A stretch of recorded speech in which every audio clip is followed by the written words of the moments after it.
Bonjour les amis. Aujourd'hui, je voulais vous parler d'une formule, si vous voulez, d'une phrase que j'aime beaucoup, qui m'a beaucoup marqué, qui a beaucoup marqué ma réflexion. Connais-toi toi-même. Alors cette phrase, connais-toi toi-même, signifie qu'on doit s'assumer. Chacun de nous doit connaître sa mission de vie. Parfois, tu es destiné à faire des choses hors du commun, mais tu te laisses entraîner par la pensée du groupe et tu refuses d'assumer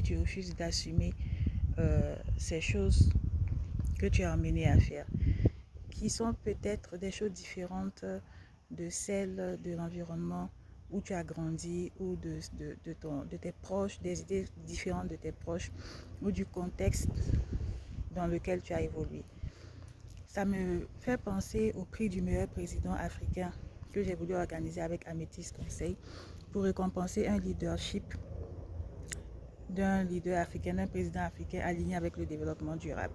C'est quelque chose que personne n'avait tenté auparavant, que d'autres personnes avaient tenté, mais qu'elles n'avaient pas réussi à mettre en place parce qu'elles ont eu trop d'entraves.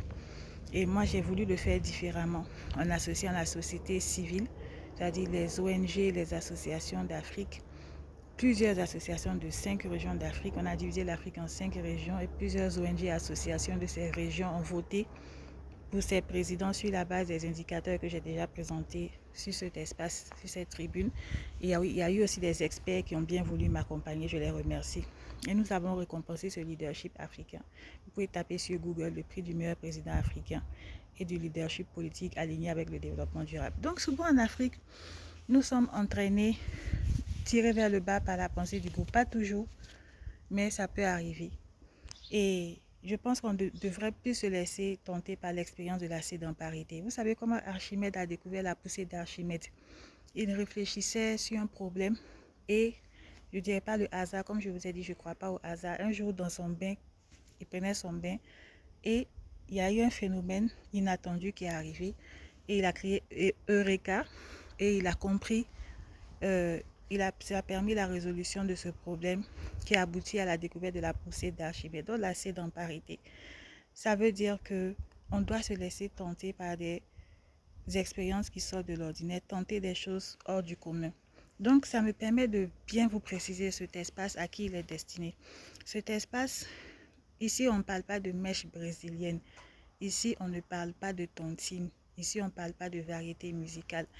Ici, on réfléchit sur les choses de l'esprit, en lien avec le développement de l'Afrique, le développement durable en Afrique, en lien avec la santé, en lien avec les femmes, comme je vous ai déjà dit, en lien avec l'actualité politique, parce que cela impacte aussi le développement, les modèles de développement. Donc, moi, je ne suis pas ici pour des gens du spectacle. Ce que moi je fais là, les gens du spectacle ne vont pas aimer ça. Comme je vous ai dit, moi, je ne suis pas ici pour parler de mèche brésilienne, de tontine, de sujets de ce genre.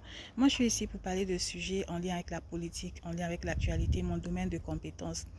Mais en Afrique, on se laisse souvent entraîner par le conformisme. Et c'est, à mon avis, le retard de l'Afrique est dû aussi à ça. Personne n'ose faire des choses qui sortent de l'ordinaire, comme le prix du meilleur président africain que nous, on a eu l'audace d'organiser. Personne n'ose faire des choses hors du commun, personne n'ose assumer son originalité. Tout le monde veut être conforme au groupe. Et ce groupe-là, souvent, c'est un nivellement vers le bas. Et c'est en s'assumant soi-même, en acceptant son originalité, c'est notre originalité qui fait notre unicité. Donc, je rebondis encore pour parler du phénomène de l'excision en Afrique. Ce phénomène, pourquoi on n'arrive pas à le combattre? Il y a eu des institutions internationales qui ont investi beaucoup d'argent, des ONG, des stars, des leaders d'opinion, même des acteurs religieux qui ont été associés à la lutte contre l'excision dans les pays africains, mais ils n'ont pas réussi à faire reculer de façon significative la pratique de ce fléau. Pourquoi? Parce que ce sont les femmes elles-mêmes qui sont les victimes, qui sont elles-mêmes les actrices de cette mutilation, toujours à cause de ce phénomène de conformisme. Parce qu'on va dire qu'une femme qui n'est pas excisée n'est pas conforme aux règles de bienséance pour être une femme mariée, ou qu'elle va être sujette à certaines attitudes qui ne correspondent pas à ce que la société attend d'elle. Donc le phénomène de conformisme en Afrique est responsable de beaucoup de retard d'évolution. Et je pense que nous les Africains, on doit méditer sur cette formule, connais-toi toi-même, connais ta mission de vie. Peut-être que tu es destiné à faire des choses hors du commun. Il faut avoir l'audace d'être toi-même, d'être unique, d'occuper ta place dans le monde. Et il faut avoir l'audace. L'Afrique doit aller davantage vers l'innovation. On ne doit pas toujours être là à faire ce que les gens attendent de nous. On doit oser sortir de certains cycles et faire des choses que personne n'a fait avant. Parce que c'est peut-être ça notre destin. C'est peut-être à ça que c'est ça notre mission de vie parfois. Donc voilà, connais-toi toi-même.